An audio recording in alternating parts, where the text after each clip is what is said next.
শীত অধিবেশনে এসআইআর উত্তাপ। সংসদের শীত অধিবেশনে এসআইআর প্রসঙ্গ তৃণমূলের। সংসদের দুই কক্ষেই এসআইআর এ মৃত্যুর ঘটনা তুলবে তৃণমূল। কি স্ট্র্যাটেজি তৃণমূলের, কথা বলবো আবিরের সঙ্গে। আবির, দেখো, ইতিমধ্যেই শীর্ষ নেতৃত্বের তরফ থেকে সমস্ত সাংসদদেরকে নির্দেশ দেওয়া হয়েছে সংসদের উভয় কক্ষেই আক্রমণাত্মক ভঙ্গিতে এই ইস্যুতে তাদের থাকতে।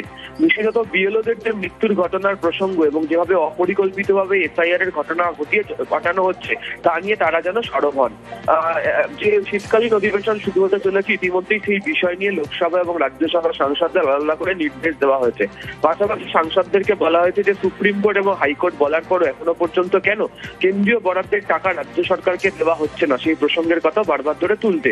তবে প্রায় প্রত্যেক দিনই নানাভাবে এই যে বিএলওদের মৃত্যুর ঘটনা এবং যেভাবে এসআইআর প্রক্রিয়া রাজ্যে চালু হয়ে যাওয়ার পর একের পর এক মৃত্যুর ঘটনা ঘটেছে, সেই প্রসঙ্গে নির্বাচন কমিশনের ভূমিকা নিয়ে এবং কেন নির্বাচনের আগে পশ্চিমবঙ্গে এইভাবে এসআইআর করা হচ্ছে এর পিছনে যথেষ্ট পরিকল্পনা নেই, এই ইস্যুকে সামনে রেখে সংসদে সোচ্চার হতে বলা হয়েছে।